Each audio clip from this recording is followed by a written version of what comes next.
And now, for the week of May 8th, Adobe Photoshop TV is on the air. Welcome to Adobe Photoshop TV from the National Association of Photoshop Professionals. And here's your hosts, the Photoshop guys, Scott Kelby, Dave Cross, and Matt Kloskowski.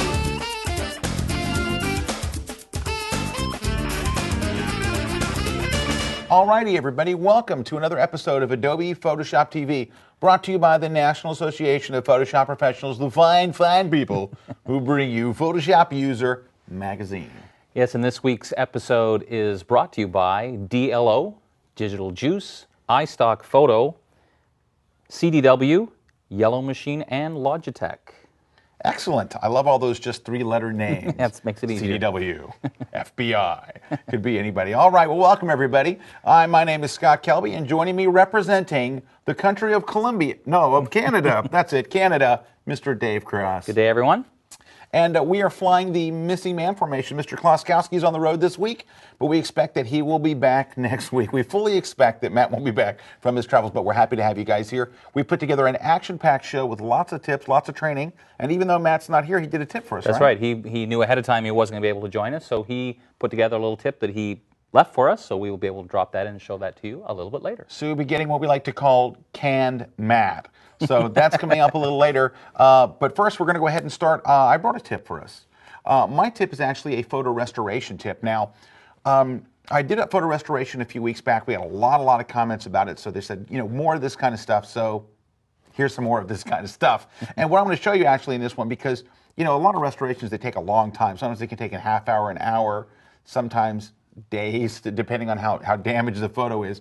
In this case, I have a fairly damaged photo. And what we're going to actually wind up doing is just showing you the process, what you would do to fix it. We won't get all the way through the tutorial because it's just a half an hour show. But it'll give you some techniques. And so when you open a photo like this, you go, now I know what to do. So here we go. Here's the photo we're going to use right here, and as you can see, it's got a host of problems. One of the biggest problems I see is the taping together of the torn photo. Now, you know, I take a lot of photographs, and I have a lot of photographs. When you have kids, of course, you have a bazillion photographs. I've never torn a photo yet, but apparently, back in the day, they were tearing up photos left and right and then taping them back together with the most harsh thing they could find, Scotch tape. Okay, so here's what we're going to do. The first thing that I would do is, because you can see there's two different colors here. There's the sepia tone color, and let me just grab an arrow so I can point. The sepia tone color, and then there's this overly bad yellow color. You can always replace the sepia tone, and we're going to do it later. So let's go ahead and start by getting rid of the bad color first. So let's go under the image menu, under adjustments, and choose desaturate. This will just remove the color that's already there. So that takes care of one of our problems, which is we had two different tones of color. Next, we're going to go ahead and just, and I always like to do this first, is to kind of balance the color so I can see what's going on. So we're going to do a very, very simple balance of color by going under the image menu, under adjustments, and choosing levels. Now, all you're going to need to do in levels, basically, is take a look at this little histogram. That's what they call this little graph that's in here. And you can see that this little mountain range kind of shows you what's in the image. What it's showing you is there's not much shadows. There's not much highlights. And that's why the photo looks so bland and gray, because pretty much everything is midtones, either, you know, kind of these darker midtones or the lighter midtones here. So all you have to do is something very simple. You're going to drag the shadow slider and the highlight slider towards the mountains. So drag the shadow slider over to the base of the mountain. Drag the highlight shadow over, the highlight slider, isn't it, Dave? Yes, that's what Yeah, there we go, to the base of the mountain, and look what it does for the photograph, okay? We'll click OK, and I can show you a before and after by just pressing undo and redo. So you can see it makes a big difference. All right, now we're ready to mess with the bad problems, of which there are many, which is primarily this tape. Let me move it up a little so you can see a little better here. Bring this up and you can see. So here's the strategy I'm going to give you. Let me just kind of move the layers palette off screen for a second. There are a lot of things you can do, but I want to give you one. Let's start off with the clone stamp tool. And what I'm going to do is I'm going to pick like something in her dress and basically clone it down over one portion of this paper. What's the word I'm looking for? Tear. Tape Repair, thing. Thank you. Scotch tape. Yeah. There we go. So we're going to hold the Option key on Mac or the Alt key on PC and just click in an area up here. And you're going to come straight down and just paint a little bit. And you're going to continue that straight down, just like that. And then let's do it again. Option click up here, move straight down, and kind of follow that little pattern right down. And then I'd like to, rather than just continue it in here, let's go down here and try to blend this together by holding Option click, sampling that area right there, go straight up and click a couple of times and see how it kind of makes a nice blend there. Now, we're going to do the same kind of thing on this side. So Option click here, come straight down, and just kind of pick up some of that pattern and bring it down. Do it again here. Let's go up a little higher. Option click here and come straight down like this, just kind of getting rid of this. Option click up here again. Oh, I'm sorry, I want to go down here now. Kind of work my way back up so the tones kind of match to some extent. They're not doing a great job. There we go. It's kind of lagging behind me there. Now, once you've made a break in your, you see how there's a break on this side and a break on that side. What you can do is then switch to the patch tool, which is right here. And it looks like, here I'll zoom in, it looks like a really bad patch. There we go. What you're going to do is this. Now that you've got a break in it, and this only works if you have a break in it, you can go ahead now that you've made your little cut through the tape and select those areas. And what we're going to do is we're going to drag them to an area that isn't taped. So you can maybe drag upward here. Let's just drag it. And then, and see a little line? I'm going to try to drag that line. See, there's a little line in there to where it lines up. I guess it would go the other way, wouldn't I? There we go. Something like that, and let go. And it will patch that for us. Take a look here. There's the old patch selection thing. And see how it got rid of that tape? So you can see it's going to take a little bit of work to do all this, and you're going to go through here. Now you're going to go to the sides. I'm not going to do the whole thing because it would take us quite a while, but you're going to go to the sides and you're going to kind of continue that little thing down there. Then you're going to go over to this photo and do the same kind of thing. You're going to option click right above his jacket and just kind of get rid of this one area. All right. So you can see this is going to take a little while. I'm not going to make you sit through this, but that's the strategy, is basically to go right over the edges. Mostly if you get rid of the edges, the rest won't be so bad. But anytime you see something, a straight line you can follow, try to follow it up. Once you get all that done, it's going to take a while again.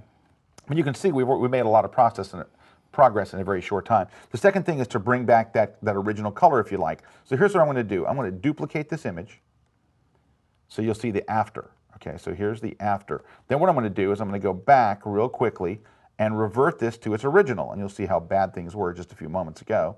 Let's just revert this real quick. And it'll probably be kind of large when I revert it, so give me just a moment. Another moment would be good. There we go. All right, so here's the original color. Then get the color sampler, or not the color sampler tool, the eyedropper tool, and click on a color that's kind of representative of the photo, maybe something in here. And when you choose that color, it'll put that color in your foreground. There we go. Now, go to your layers palette. Go to your original photo. I just clicked on it. It's not good. Sorry. I got to stop drinking before the show. Here we go. Back over here. Add a new layer and fill it with that color. Add a new layer and press Option Delete to fill with that color. Actually, I think I want a darker color than that. It's not. It's a little light. There we go. Option Delete to fill that, or on PC, Alt Backspace. Then switch the mode of this from normal to color, and it brings back a nice sepia tone just like that. And if you want, then you can lower the opacity to dial in just the sepia tone you want. So there's a couple of strategies there. See how that's coming together there? Nice little strategy for getting a couple of sepia tones. So that's my retouching tip for today. Another strategy is to, instead of using the clone stamp tool, is to use the rectangular selection tool and draw a selection like this with your fingers. Draw a selection over an area that's clean, right, like above the tape. Put a small feather on it, apply a feather, maybe 2 or 3 pixels. Hold the Option key on Mac, the Alt key on PC, and drag that chunk straight down, just like you saw me do with the rubber stamp, but drag it straight down to cover that little taped area. So there's a couple of strategies of what you can do using that particular technique to fix some of those old photos. Awesome. And you were working on something with Scotch tape, but obviously that same strategy would apply if it was a coffee stain or even a whole missing piece of the photo where there just wasn't anything at all. You can use it for all Dave, kinds of I'm things. sorry, that it only works on tape. Scotch. My bad. He's right. And that's important to note, that a lot of these techniques, we just are obviously focusing on one problem, but you can easily apply that to all kinds of things. Absolutely. So, all right, thank you. That was very cool. And now we're going to get a mystery tutorial. Matt left us something. We don't know what it is, so hopefully it's not restoring old photos. I don't think it will be, but let's take a look at what Matt has for us now. Well, as Scott and Dave said, I am obviously not there, but I did record a quick tip for you, and I'm going to show you how to add a one-click undo to an action. So let's go ahead and pull our actions palette off here. And you can use the same actions I'm using if you go to the little pop-out menu and just go down to text effects, and that's the ones I'm going to use here. So let's go ahead and we'll add a type layer. I'll just type in Matt K. We've got our type layer here, and these text effects require a type layer. So I'm going to use the wood paneling action right here, but take a look at the very first step here. See, it says make snapshot. Well, chances are a lot of the actions that you have, unless they're the ones you downloaded right here from Adobe, a lot of the actions you have or a lot of the actions you create won't have that step in it. I'm going to show you why you need that step, because it lets you have a one-click undo. So let's go ahead and we'll run our wood paneling action, click the play button, and now the action's done running, and I decided, you know, I want to get back to the point right before I ran the action. So let's tear off our history palette here, and let's go through the history states, go to the top one, and if you look at it, it is not the step right before we ran the action. The action already started running, and what happened is Photoshop started bumping out some history states. So now I can get right back to the point of when I created a new file, but I can't get right back to that point where I created the action. It's gone, okay? So I want to have a one-click undo for these actions. So the way to do it is to insert a history state. So if you start recording an action, go ahead and hit the record button, and the very first thing that you want to do is go to the history palette and choose new snapshot, and just click OK for the name, and then if you're recording an action, you can go on recording the action just as you normally would. So you want to make that the very first step in every action. Now, if you have an existing action and you want to add this into it, just take it and drag it just like you would a layer inside the layers palette. Actions work a lot like layers in the layers palette, so you can drag all these steps up and down here, and you can see it puts it as the first step right there. So now if we try to go ahead and run, we'll create a new file here, and we'll go ahead, put our type into it, and we'll run our wood paneling action on it. Click the play button, watch what happens. It's going to run the action, and now it's go to the history palette here, and if we decide we want to have a one-click undo, we'll see that the top option here is still that blending options one, but take a look right up here, we have snapshot 1. If I click on that, Photoshop takes me right back to the point right before I ran the action, so it created a snapshot of the file. So now it's, in essence, it's a one-click undo. It's a little bit of a workaround, but it's a good thing to do for any actions that you create now, any actions that you already have, or any actions that you're creating. So just make sure you get that snapshot in there. Also, if you guys like this kind of stuff, just want to tell you to take a look at my Photoshop Speed Clinic book. This is really just 1 or 2 pages out of the book on how to do what you just did. There's a whole book on all kinds of things that speed up Photoshop, how to just work smarter and faster in it. So if you go to Amazon, you can pick it up for 22 bucks. Pretty good deal. And go check it out if you like working on that kind of stuff. That's it for me, and I will see you again next week. All right, thank you, Matt, for that tip that we have no idea what it was, but I'm sure it was a fine, fine tip. I love that last part. It was awesome. It was. I love that. Which part did you like best of Matt's tip? All of them, but particularly the last part, I thought, just put the icing on the cake. Yes, it really did. It was very compelling. All righty. Well, it's time for us to take a short break, and we're going to throw things over to our sponsor, Digital Juice. Hey, before we do, you know, people ask us about Digital Juice. They're kind of one of our new sponsors. What does Digital Juice do? Well, they're like into motion graphics and stuff. See the little monitor behind us, how everything's like kind of moving in a real cool way? They do tons and tons of that kind of stuff. Right, and also they provide multi-layered Photoshop documents where there's a theme of the graphic, but built in there is many layers you can show and hide, either just in Photoshop or take it into After Effects and make take it into After Effects, and you can just make it all move. And so, very, very cool stuff. So here's a word from them. We'll be right back right here on Adobe Photoshop TV.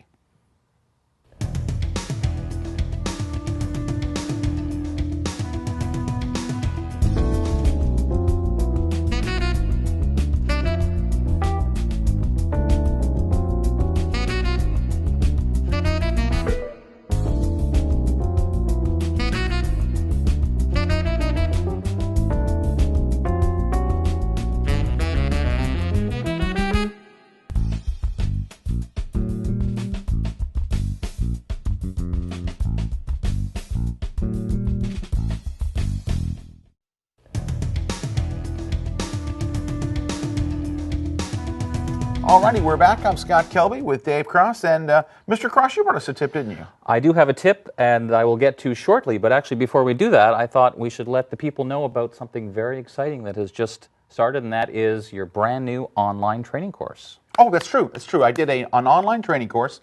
It is basically a 21-day course it's called Photoshop for Digital Photographers. And during this 21-day course, we're going to do the whole thing from the raw workflow, the JPEG workflow, everything right through sharpening, color correction, the whole 9 yards. So it's pretty exciting. It's just going up right now. Right. It's just available at photoshoptraining.com. Now, for many people out there, they haven't seen our training courses before. Why don't you tell them a little bit about the fact that how it works, that it's not just a lesson, they also get the image, right? Oh yeah, there's 3 parts to it.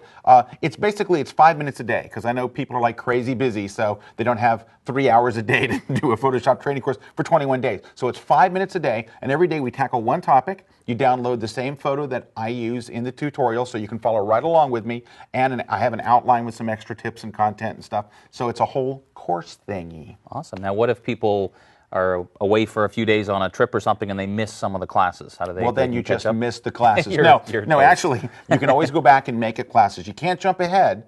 So you can't like say if you're on day 4, you can't jump to day 5 and 6 and see what's there until day 5 or 6, because we're all in this together. We're all moving through this thing through the 21-day class together.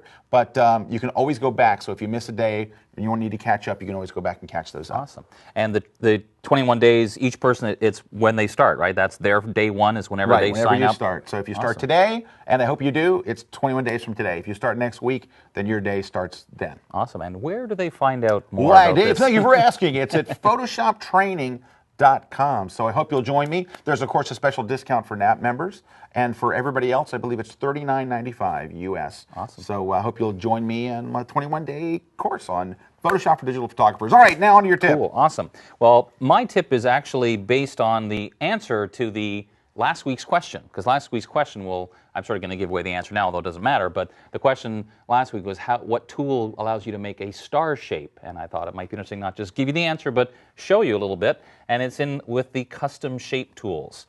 So if you go to the polygon tool, actually let me just start by saying if you go to any one of the shape tools, up here in the options bar, it's kind of hidden because basically when you look here, there's just this looks like a little pull-down menu, but actually it gives you additional options for whatever tool you're on. So in this case, when I'm on the rectangle tool, I can choose whether I want to be square or fixed size or whatever.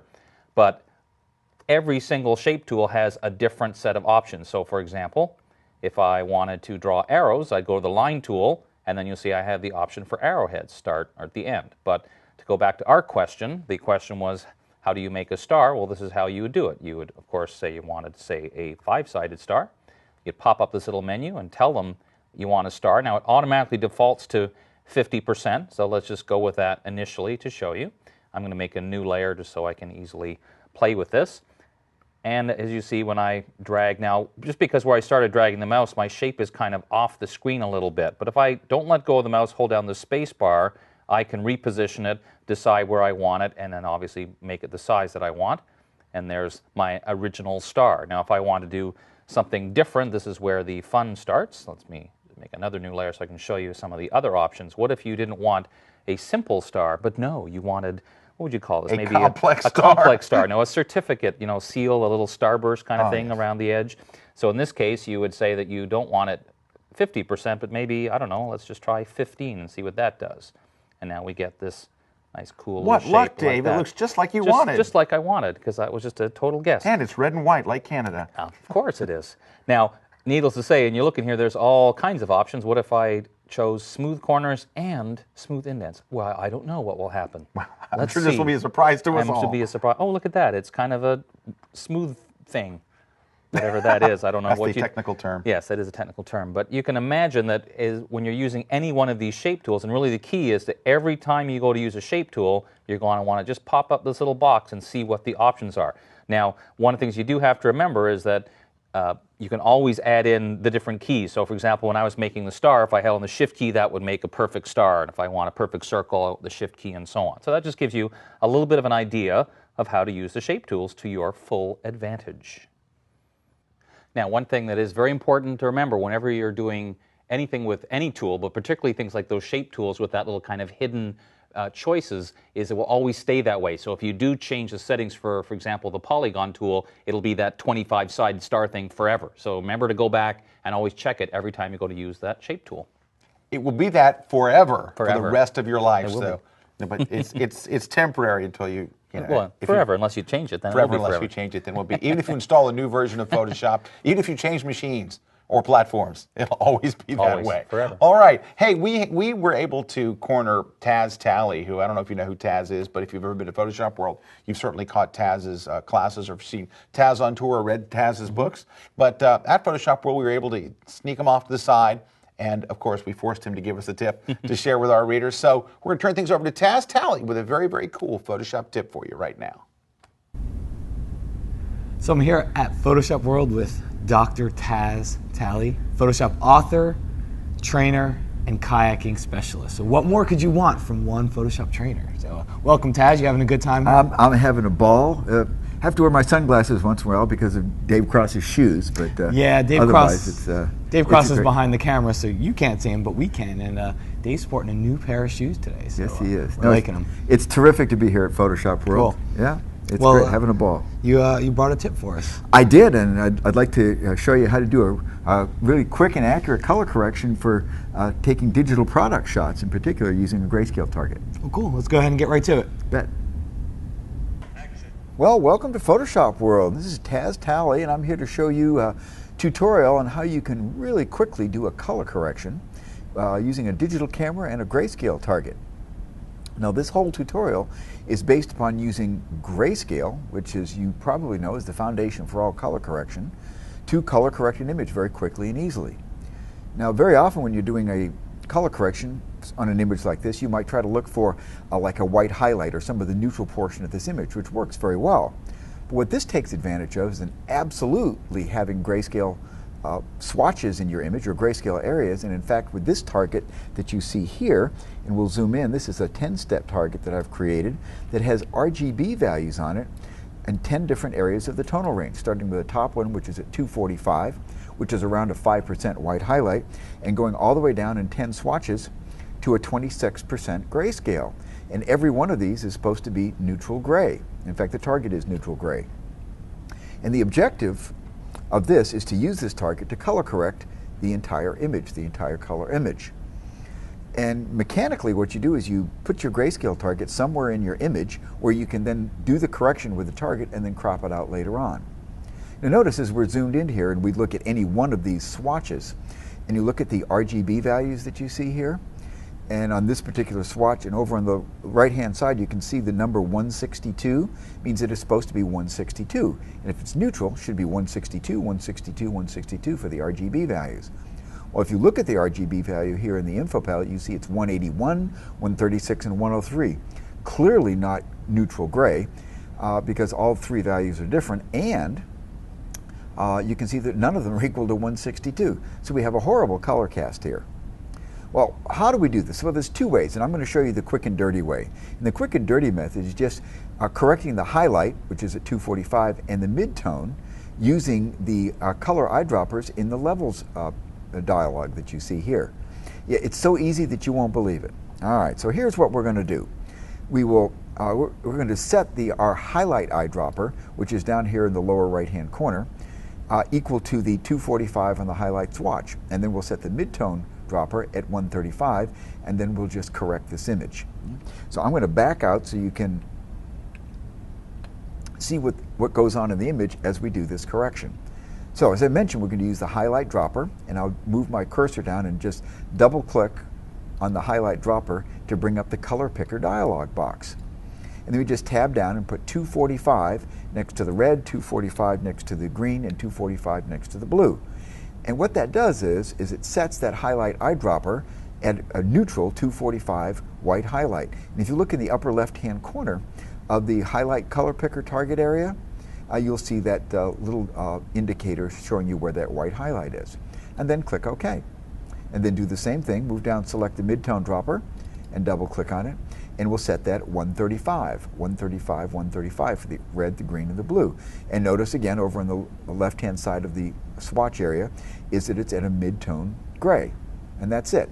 And now we're ready to do our correction. So I move back to the white highlight eyedropper and click, boom, right on the white highlight. Move down, select the midtone dropper, and click on the midtone. Boom. There we go. We have a color-corrected image. And that's all you need to do. And notice that the target now is all neutral. Notice that it looks neutral gray. And this is not perfect. In fact, if you look at some of the other individual swatches, like the next one up, it's supposed to be 162. It's 162, 163, 163. It's 1 point off. Not bad. And we've just corrected the highlight and the midtone. Now you might be wondering, why didn't you do the shadow as well? Experience teaches me that is unnecessary, particularly using the eyedropper tools and levels. If you just do the highlight and the midtone, you'll pretty much color correct your entire image. Now the longer method here, which we won't bother to go into today, but I'll just briefly describe it, is you can go in with a curve tool and color correct on all 3 channels, each one of these individual swatches. And we could do that on an image like this. It would take a lot longer and you would get marginally better results, but it's really marginal. On most images, unless you have a complex color correction or color cast with color crossover, where the color ratios change from highlight to shadow dramatically, doing the curves method on every single swatch only maybe gives you 5 to 7% better color correction. Just using this 2-step highlight and midtone correction with the eyedroppers and levels works just terrific. Allows you to work much faster, and more importantly, it gives you more time for doing kayaking afterwards.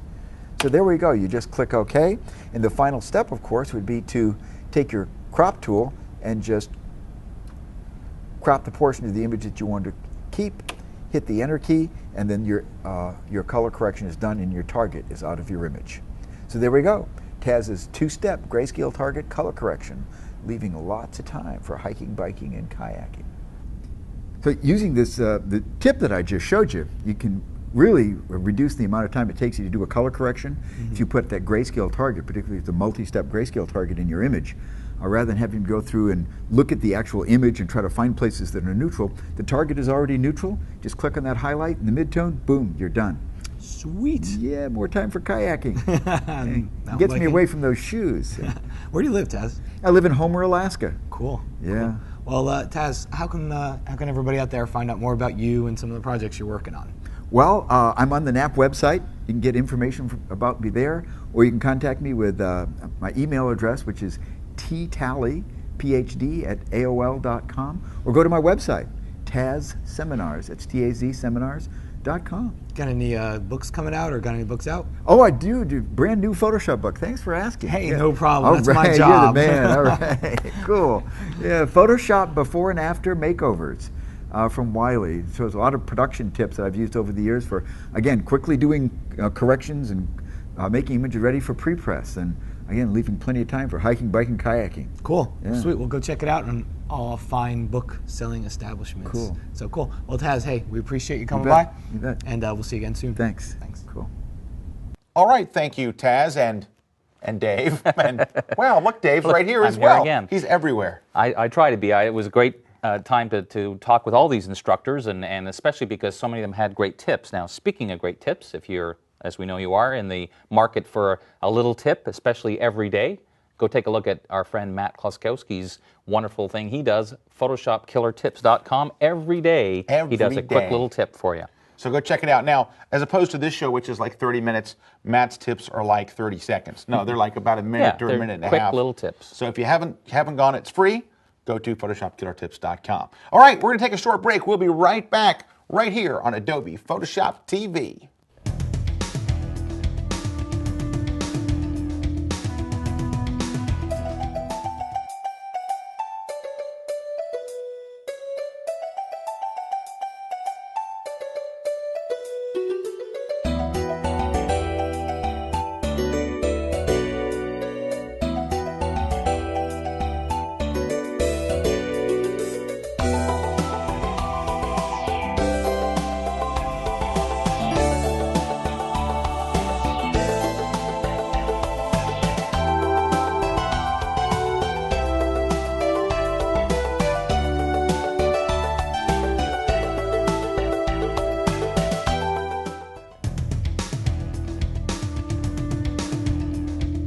Alrighty, we're back. I'm Scott Kelby with Dave Cross, and it's contest time. Mr. Cross, Yes, it is. Well, first of all, we should talk about last week's winner. I sort of mentioned it in passing in my tutorial, because the question last week was, where do you find the ability to make stars? And the answer was in the polygon shape tool.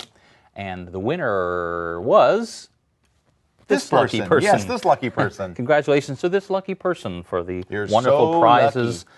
they won. Speaking of prizes, what will the lucky winner get this time? I Yes, wonder? this week, if you're lucky enough to win, and send it. We got to send. Also, say how you enter. Of course, you go to photoshoptv.com. There's a little link where you can enter the contest. Right. But if you're lucky enough and get the right answer, you win all kinds of stuff. First, you will win one of the coolest things ever invented for Photoshop. It's called the New Look from Logitech. And what this little baby does, it's a little hardware device. You connect to your computer, and it does, of course, work in Photoshop, but also all the Creative Suite products. But it turns this way to let you zoom in and out, so it takes care of your zooming. It's got little buttons you can program. It's got some very cool software. We're going to be showing you this in a future show, but it is about the coolest thing ever invented, except for maybe the Wacom tablet. You get a Wacom tablet in this, you don't need another thing in your whole life. Don't need food, don't need air, don't need anything else.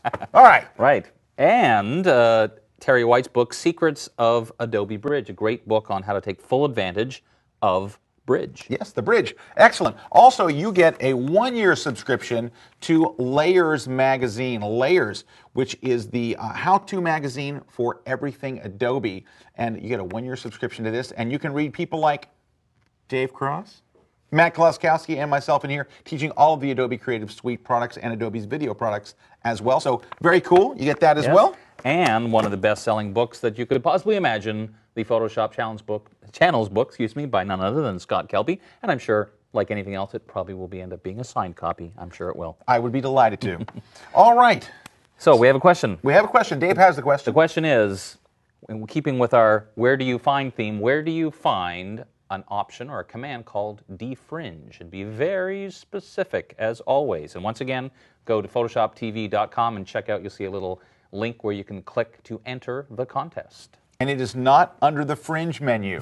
If you were thinking it's there, it's right. It's not under the fringe menu. Okay, when we each week we like to send you off with 3 things to do between now and next week. We actually have 4 things. Bonus, well, it's three things and kind of a half a thing. All right. So first off is I want to give you a project to do between now and next week. You know that little restoration tutorial I did earlier? Well, I'm going to make the photo that I used in the tutorial downloadable. So you can go to photoshoptv.com. You can download a high-res JPEG of that taped up photo and follow along and do the tutorial yourself. And of course, you'll have the time to take as much time as you want to make it just perfect. So that's on the blog site for you at photoshoptv.com. Awesome. Also, we'd encourage you to go to Terry White. In addition to this great book he wrote, he also has a blog all about the Creative Suite.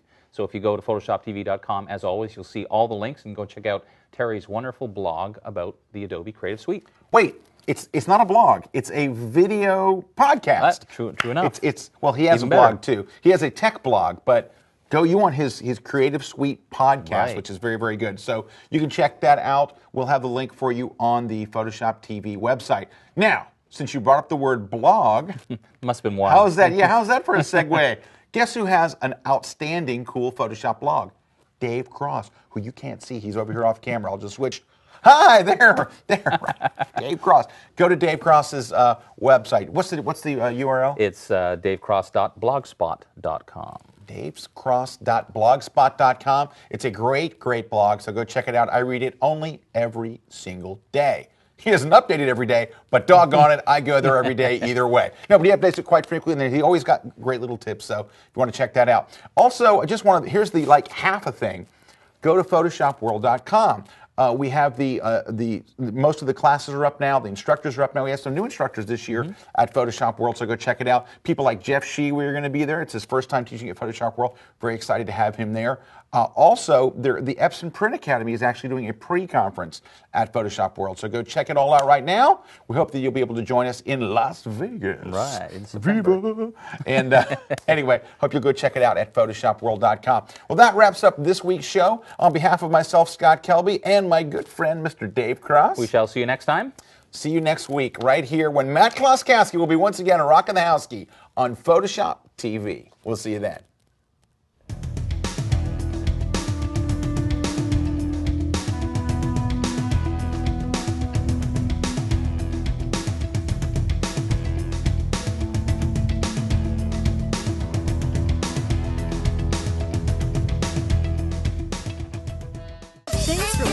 Adobe Photoshop TV. See you next week.